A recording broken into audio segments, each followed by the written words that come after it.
There was a time when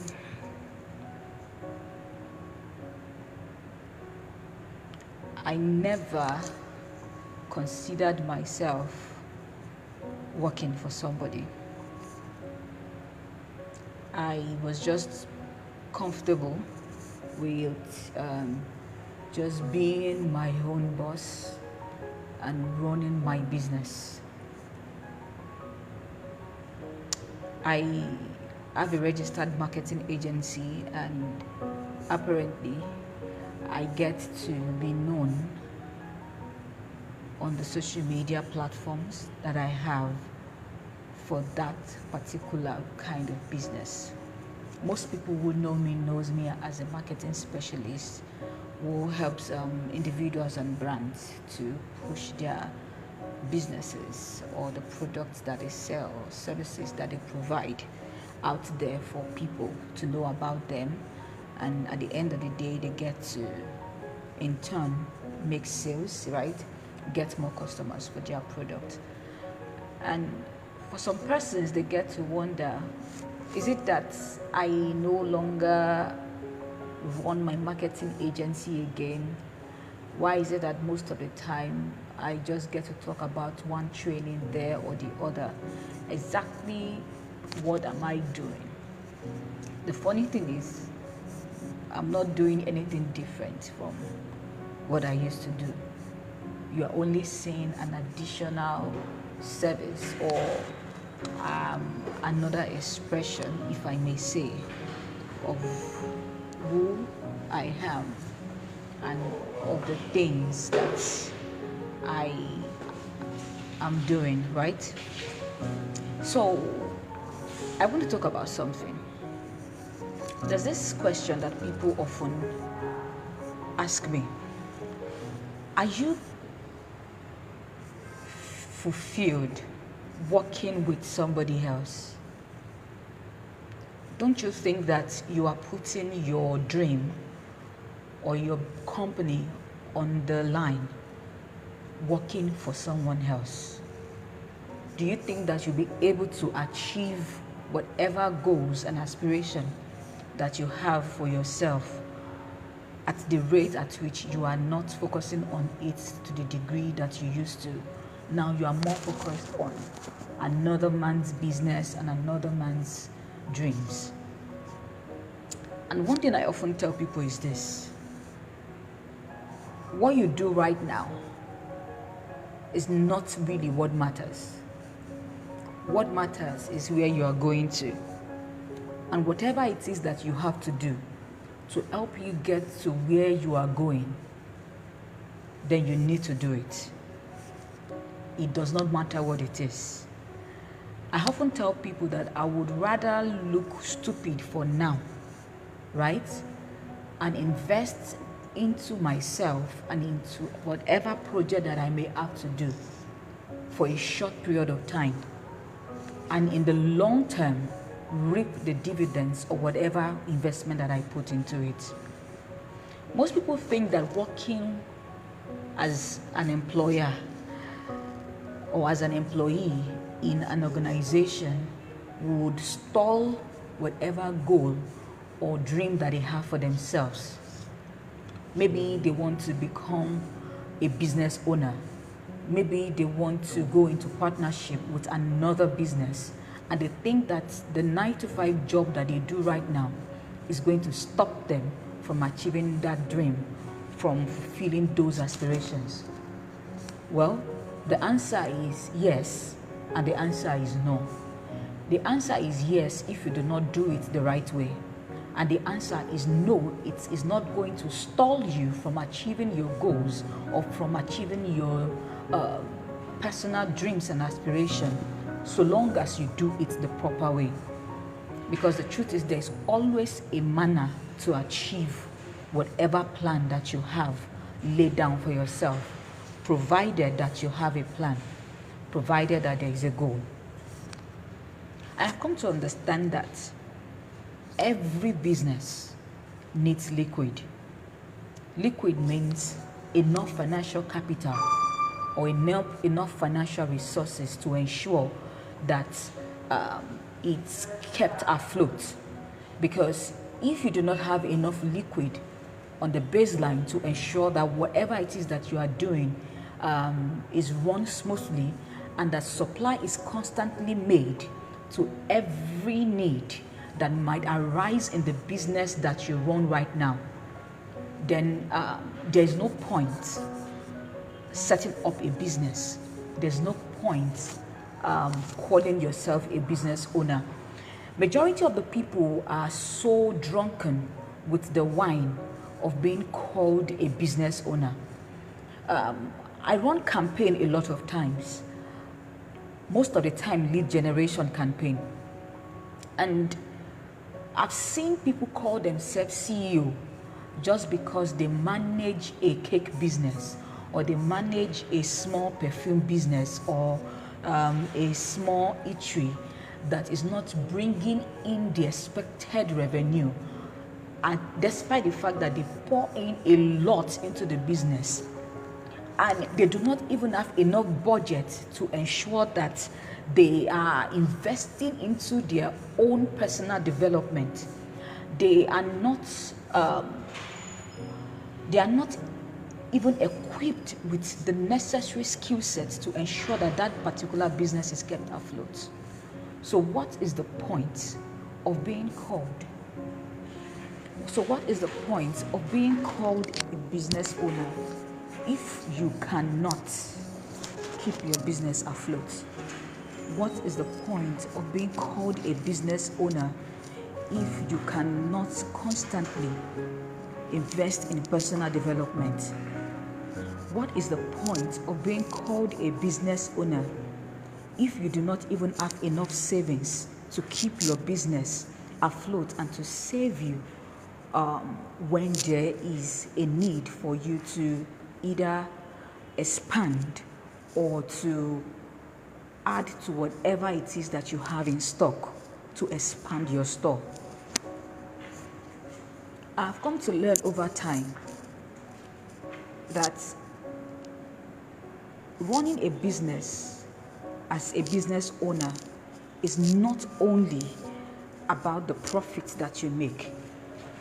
There's something about building a brand image.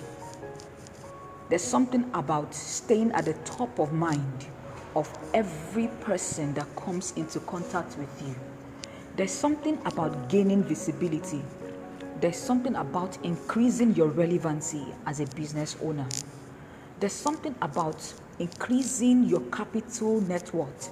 There's something about building and investing into the network that you have.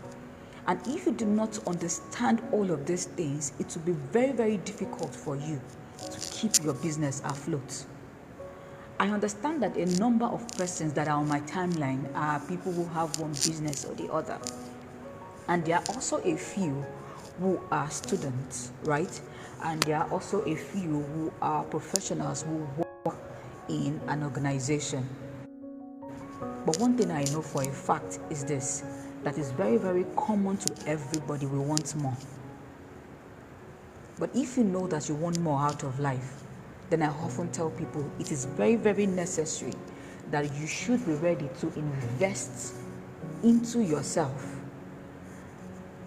I don't know how people see this. They feel investment into personal development is a waste because it's too long-term projected, and they are only concerned with wanting to achieve a result or a gain that can only satisfy the now. If you constantly run on that kind of mindset, I tell you, it will not be easy for you to stay on one job. Neither will it be easy for you to keep your business afloat as a business owner. There's one thing I've come to understand as I grow in life.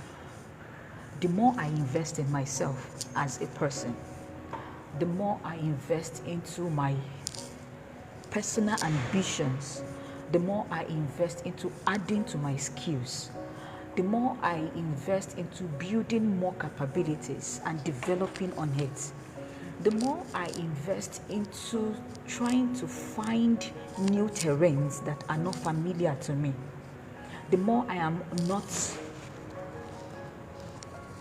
afraid, the more I am courageous enough to take up new challenges. I realize that the more I grow capacity to manage more, the more I grow capacity to be able to put together, nurture, and see it increase.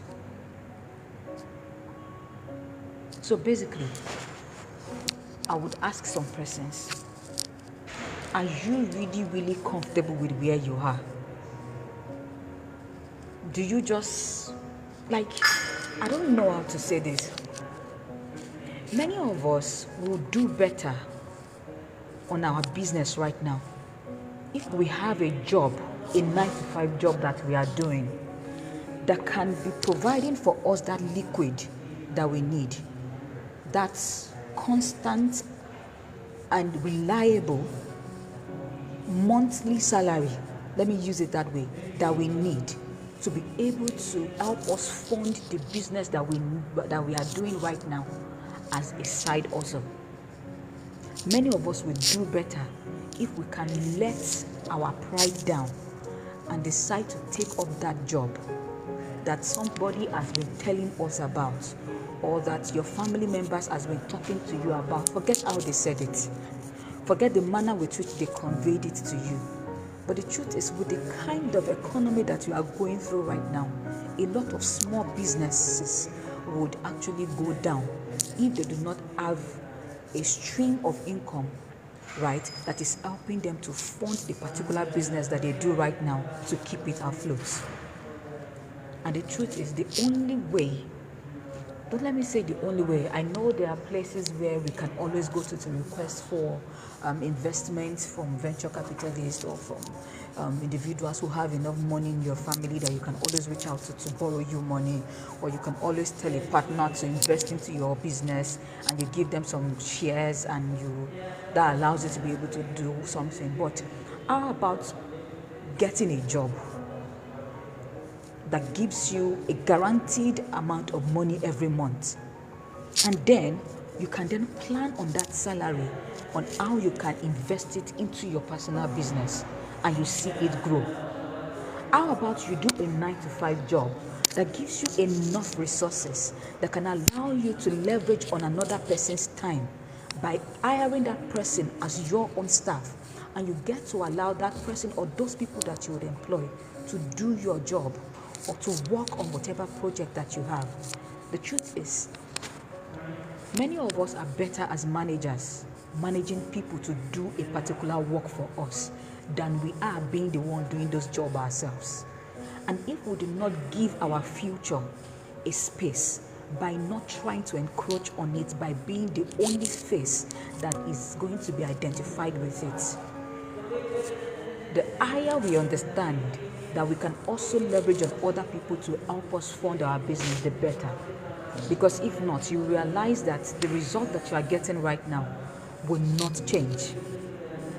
You will not be able to scale that business that you are doing right now just because you want to be known as a CEO.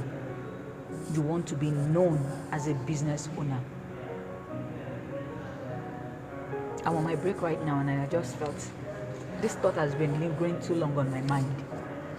And I just feel that if somebody can just make that decision, it will go a long while, a long mile in the kind of results that you begin to see. You don't have to be the only one carrying that burden. How you can have another person carrying that burden for you is by picking up a job that can give you enough resources that will allow you to hire other personnel who has more time and who may even have more skill than yourself. You can undo closing deals, you can undo thinking of new products and new services. You can manage operations, right? While other people just do the dirty work for you, do the production for you, do the outsourcing for product and raw materials for yourself. and gradually you scale it. As time goes on, you can even decide to step out of the 9 to 5 job that you are doing when you have built your business to a degree where it can begin to then fund itself, and then you can now start calculating your return, right? Start calculating your revenue and all of those things. Thank you, Lushola Rachel. I just felt I should come say this afternoon because it's becoming so disheartening, because I sit down with some persons on a virtual call and I just really want to understand how your business is doing. And the reports I have been getting is, why are you so scared of the 9 to 5 job? Why? When actually that could be your saving grace. Not everybody has to be an employee. Also, not everybody has to be a business owner. I know that craze and that feeling of being a CEO or being called a CEO. I know how that feels. But I can say you for a fact, I tell you for a fact that to a large extent, having a steady monthly pay goes a long way for you as a business owner, especially when your business can accommodate it. All right, I think I'll continue on this conversation maybe tomorrow or on Saturday, whichever way it is. I hope whatever it is that I shared right now helps somebody. Do have a wonderful day. Bye-bye.